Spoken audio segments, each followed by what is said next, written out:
Hello everyone. Today I am going to teach you another topic, that is preference shares. In my previous video you already learnt about what is shares and what is equity shares, its merit and demerit.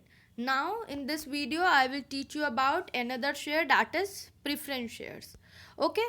So let's start. What is preference shares? See, preference shares are those shares which carry special or preferential rights in the payment of dividend or repayment of capital at the time of winding up. So preference shares आपके वो shares होते हैं जिनके पास special और preferential right होते हैं, काहे के लिए? डिविडेंड के पेमेंट के लिए और कैपिटल के रीपेमेंट के लिए वाइंडिंग अप के टाइम के। ओके। सो आपके प्रिफरेंस शेयर्स के पास कुछ स्पेशल और प्रिफरेंशियल राइट्स होते हैं ओवर इक्विटी शेयर होल्डर्स। सो अब देख लेते हैं कि प्रिफरेंस शेयर होल्डर्स के पास क्या स्पेशल और प्रिफरेंशियल राइट्स होते हैं इक्विटी शेयर होल्डर्स के ऊपर। So our first preferential right which is given to preference share is that the rate of dividend payable to them is fixed and is paid before any dividend is declared for equity shareholders. So इनको जो भी dividend मिलता है उसका rate fixed होता है, 15%, 20%, 12%, 10%। तो इनका जो रेट होता है डिविडेंड का वो फिक्स होता है और इनको इक्विटी शेयर होल्डर को पैसा देने से पहले, डिविडेंड डिक्लेयर होने से पहले इनका डिविडेंड दिया जाता है। Okay, this is the first preferential right which is given to preference shareholders. Another preferential right which is given to preference shareholder is that at the time of liquidation of a company or at the time of winding up of a company, the preference shareholders capital is returned before any payment is made to equity shareholders. So preference share holders को liquidation के time पे या जब company बंद हो रही होती है उस टाइम पे जो भी कैपिटल प्रेफरेंस शेयर होल्डर्स से ली गई होती है उन्हें रिटर्न की जाती है इक्विटी शेयर होल्डर्स को पेमेंट देने से पहले। ओके। सो ये इनका दूसरा प्रेफरेंशियल राइट है। यहाँ पे जब कंपनी जो है अपने सारे क्लेम सेटल डाउन कर लेती है क्रेडिटर्स के साथ, उसके बाद वो पैसा जो है वो प्रेफरेंस शेयर होल्डर्स को देती है और प्रेफरेंस शेयर होल्डर्स के बाद वो इक्विटी शेयर होल्डर्स को पैसा देती है। Okay. So these are two special rights which is given to preference share holders and the capital which is obtained by issue of preference share is known as preference share capital. Okay.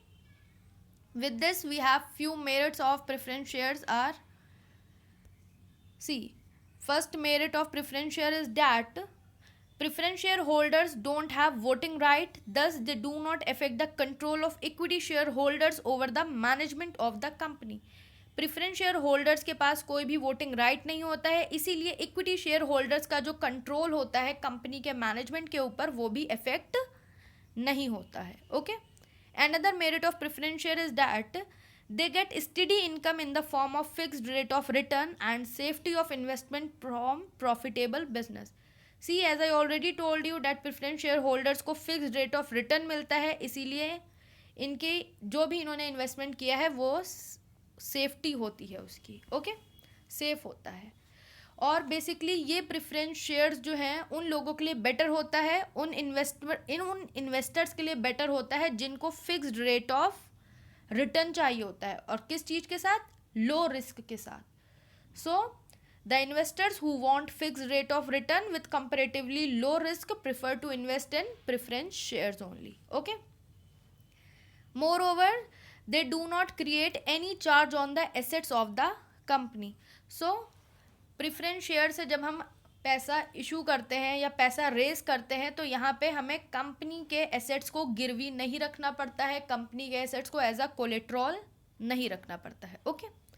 Another merit of preference share is that since the dividend payable to preference share holders is fixed, therefore a company is in a position to declare high rates of dividend for equity share holders during good times.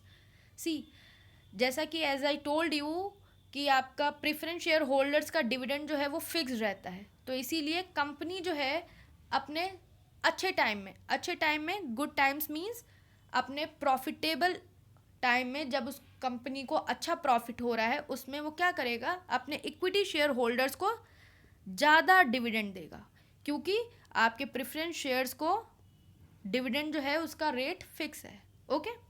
Another merit of preference share is that they have a preferential right to repayment of capital over equity shareholders at the time of winding up of the company.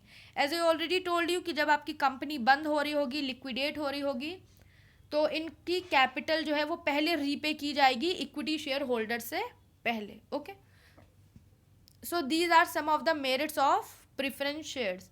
But there are also some limitations regarding this preference shares, or you can say there are some demerits of preference shares.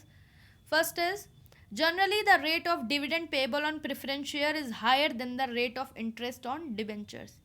See, क्या होता है, आप preference share से भी पैसा ले सकते हैं, आप डिबेंचर से भी पैसा ले सकते हैं. प्रेफरेंस शेयर्स पे आपको डिविडेंड देना होता है, डिबेंचर्स पे आपको इंटरेस्ट देना होता है. बट आप जो भी इंटरेस्ट दे रहे हैं अपने डिबेंचर्स पे, उसका रेट जो है वो कम होता है as compare to preference shares पे. तो आप क्या प्रेफर करेंगे? जाहिर सी बात है, आप डिबेंचर से पैसा उठाना ज़्यादा प्रेफर करेंगे प्रेफरेंस शेयर के कंपैरिजन में, because the dividend which is payable on preference share is higher than the rate of interest on debentures. Okay. Another demerit of preference share is that the claim of equity shareholders over assets of the company is affected by the issue of preference capital.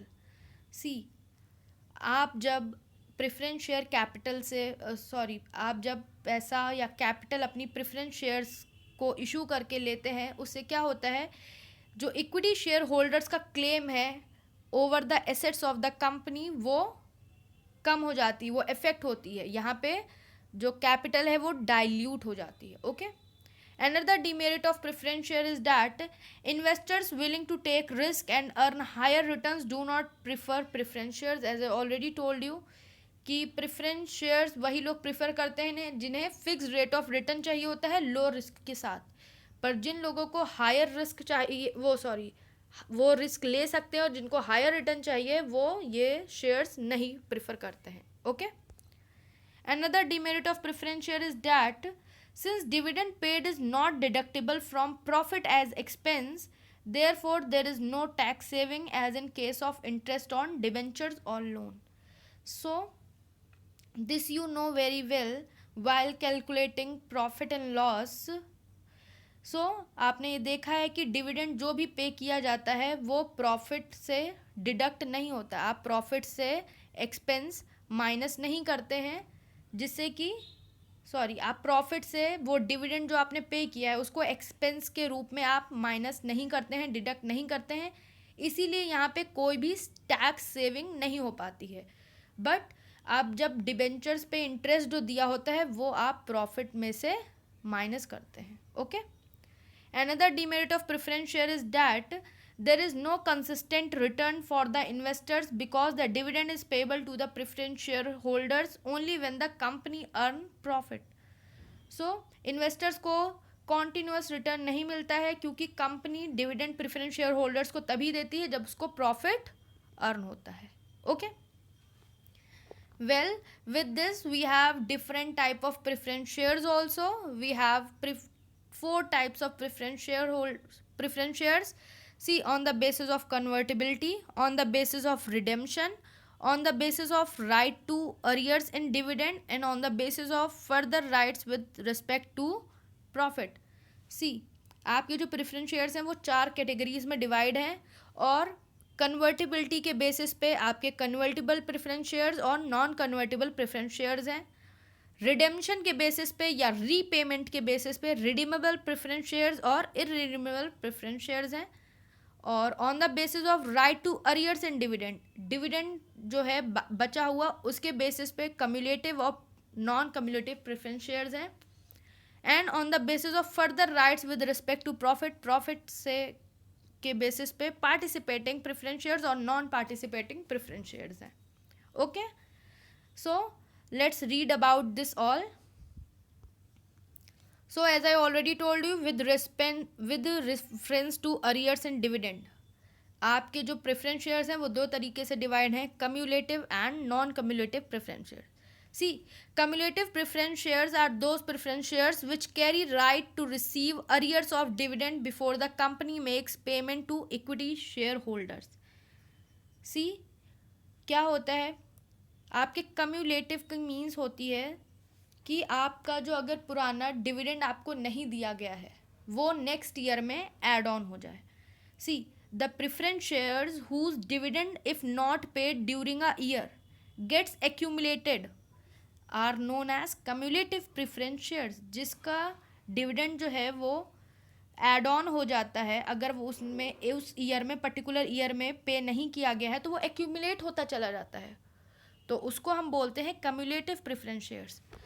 C for example, you have purchased preference shares of a particular company and in 2017 they have given you dividend on your particular shares, and what they have did, they did not paid you for 2018 and they did not paid you for 2019, but when they will pay you for 2020, the dividend which they are going to pay you for 2020, they have to give you dividend for 2018, 2019 and 2020. तो यहाँ पे क्या हुआ है, आपका जो भी dividend था बचा हुआ जिसको उन्होंने पे नहीं किया था वो तीनों ईयर्स का कैलकुलेट हो गया है, एक्यूमुलेट हो गया है, तो इसको हम बोलते हैं कम्युलेटिव प्रेफरेंस शेयर्स. ओके.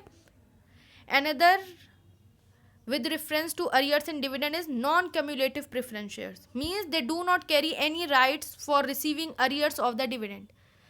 यहाँ पे क्या है, see these shares do not enjoy such right are known as non-cumulative preference shares. मतलब इनके पास ऐसा कोई भी राइट नहीं होता है कि इनको पुराना पैसा मिल जाए. See as I already told you that कि आपके 2018, 2019 और 2020 का साथ में एक्यूमुलेट होके आपको डिविडेंड मिला है प्रेफरेंस शेयर्स पे, but if that company has not pay you dividend for 2018, 2019 and in case in 2020 they get profit in the company, so they will only pay you for 2020, they will not calculate 2018 and 2019 dividend. Okay. सो इनको बोलते हैं non cumulative preference shares. इनके जो पुराने जो आपको dividend मिलने चाहिए वो अरियर ही हो जाते हैं, इनको एक्यूमुलेट नहीं किया जाता है. Okay. Another type of preference share with reference to participate in surplus profit. Surplus profit, let me tell you. See आपका जो भी प्रॉफिट होता है उसमें से आपने जब प्रेफरेंस शेयर होल्डर्स को पैसा दे दिया है और इक्विटी शेयर होल्डर्स को भी पैसा दे दिया है, उसके बाद जो आपका पैसा बचता है वो है आपका surplus profit. So these are those shares which have a right to participate in the surplus of the company after a certain rate of dividend has been paid to equity shareholders. So आपने equity share holders को पैसा दे दिया, उसके बाद भी आपके पास जो पैसा बचा है ये सरप्लस अमाउंट के लिए भी अगर आप पार्टिसिपेट कर रहे हैं, आपके पास ये राइट है, तो आपको पार्टिसिपेटिंग प्रेफरेंस शेयर्स कहा जाता है. And if you don't have the right to participate in the profits remaining after equity shareholders are paid are known as non-participating preference shares. अगर इक्विटी शेयर को पैसा देने के बाद भी जो पैसा बचता है, अगर आप उसमें पार्टिसिपेट नहीं कर रहे हैं, आपको ये राइट नहीं है कि आप उसमें पार्टिसिपेट करें, तो उसको हम नॉन पार्टिसिपेटिंग प्रेफरेंस शेयर्स कहते हैं. Okay. Another type of preference share is with reference of convertibility, convert हो जाते हैं. सो जो प्रेफरेंस शेयर्स आपके इक्विटी शेयर्स में कन्वर्ट हो जाते हैं उन्हें हम कन्वर्टेबल प्रेफरेंस शेयर बोलते हैं, और जो प्रेफरेंस शेयर्स इक्विटी शेयर्स में कन्वर्ट नहीं होते हैं तो उन्हें हम नॉन कन्वर्टेबल प्रेफरेंस शेयर्स बोलते हैं. Another reference is to redemption. Redemption I already told you, redemption means repayment. Okay. So well, redeemable preference shares are those preference shares which are redeemed by the company at a specific time or earlier. So आपके redeemable preference shares जो हैं वो redeem हो जाते हैं, repay हो जाते हैं एक specific time पे या उससे पहले, पर ये जो specific time है आपका, ये 20 साल से पहले नहीं होना चाहिए issue date के टाइम से. ओके. सो आपके प्रेफरेंस शेयर्स जो स्पेसिफिक टाइम पे या उससे पहले ही रिडीम हो जाते हैं उन्हें हम रिडीमेबल प्रेफरेंस शेयर्स कहते हैं, और जो इररिडीमेबल प्रेफरेंस शेयर्स होते हैं means the amount return by the company at the time of wind up to the holders of such shares is called as irredeemable preference shares. Okay. So आपके जो preference shares जिनका पैसा आपको सिर्फ company के wind up के time पे ही मिलेगा उनको हम इररिडीमेबल प्रेफरेंस शेयर्स बोलते हैं. मींस ये पे नहीं होंगे एक पर्टिकुलर टाइम या उससे पहले. ओके. इसको आप तभी ले सकते हैं जब आपकी कंपनी वाइंड अप होगी, पर इसको आप पहले ही ले सकते हैं कंपनी वाइंड अप से पहले. Okay. So here I am going to end this particular topic, preference shares. Please go through your book, read it from there, and if still you have any doubts regarding this particular topic, please ask your queries to me. And if you find my video helpful, please like my video, share it with your friends, and subscribe to my channel. Okay, thank you.